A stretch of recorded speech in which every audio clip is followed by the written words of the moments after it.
Au cours de l'été 1990, au moment où l'Italie accueille la Coupe du monde de football, Gabriele Salvatores débarque avec son équipe sur une minuscule île grecque, la plus orientale et à bien des égards la plus isolée, à quelques kilomètres de la Turquie, mais à plus de 500 d'Athènes. Castellorizzo devient l'île de Mediterraneo, qui 2 ans plus tard remportera l'Oscar du meilleur film étranger. C'est l'histoire d'un groupe de soldats italiens oubliés dans le Dodécanèse, alors que dans toute l'Europe, la Seconde Guerre mondiale fait l'histoire. Les eaux magnétiques et l'atmosphère immobile de cet archipel deviennent leur désert des Tartares.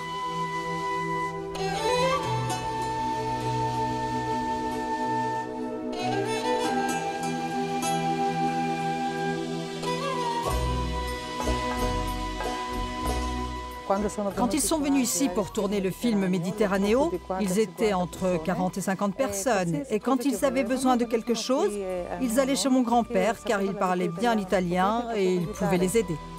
Maria Coccala gère une trattoria familiale sur cette île. Son grand-père, qui avait appris l'italien pendant son enfance, entre les 2 grandes guerres, a été le point de référence de l'équipe. Tout le monde l'appelait Chico. Plusieurs scènes du film ont été tournées ici, dans différents coins. Juste devant, il y a l'église du mariage et en face, ils ont tourné la fête du mariage. Une fête à laquelle toute l'île a participé.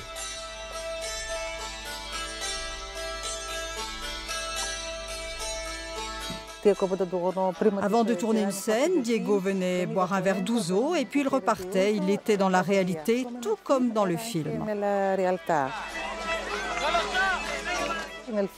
J'ai été figurante dans le film, comme tous les enfants de l'île.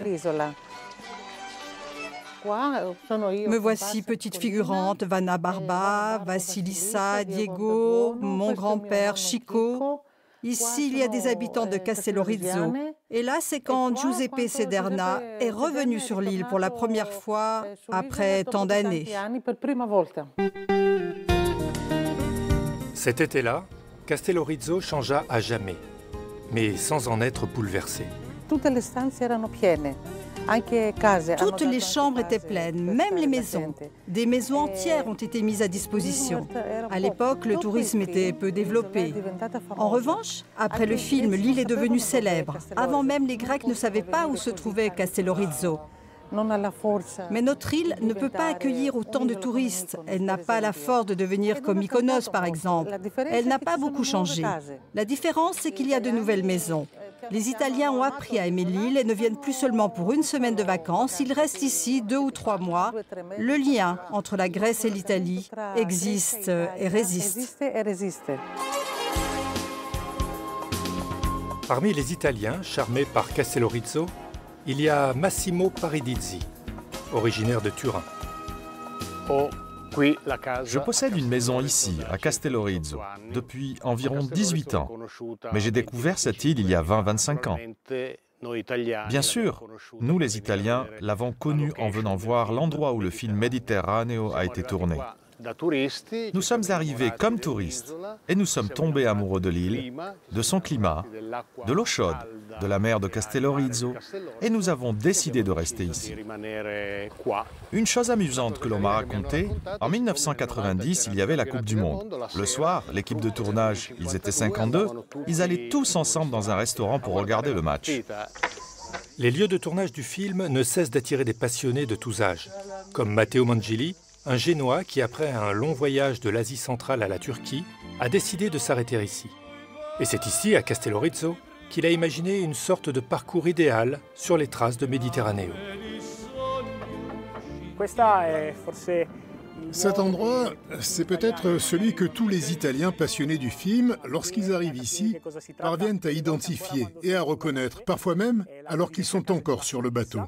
C'est la maison de Vassilissa. D'ailleurs, on m'a raconté qu'à l'époque, c'était une maison inhabitée.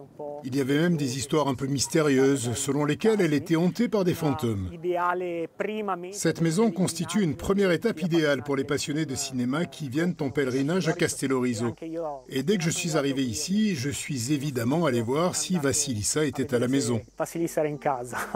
Les anecdotes concernant le film vont au-delà du tournage.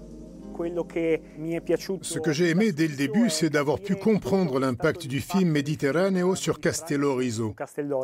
2 mois de frénésie et d'enthousiasme pour ces acteurs venus de loin qui ont radicalement changé la vie de l'île pendant un été. Et puis pour tous les autres. En arrivant ici, on respire encore un peu cette atmosphère d'île de l'oubli. L'isola dell'oblio. Fumo dell'oblio, come nell'Odissea. Odissea.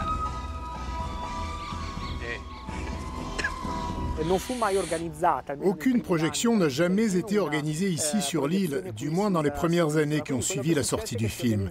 Donc les habitants de l'île ont organisé de véritables expéditions en bateau pour aller jusqu'à Rhodes, voire jusqu'à Athènes, 20 heures de navigation, pour voir le film.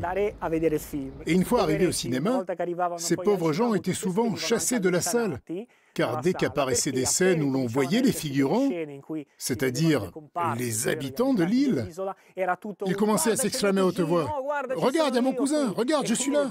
Ils étaient très enthousiastes, il y avait une symbiose parfaite entre les acteurs et l'ensemble de la production. Donc oui, c'est une belle histoire.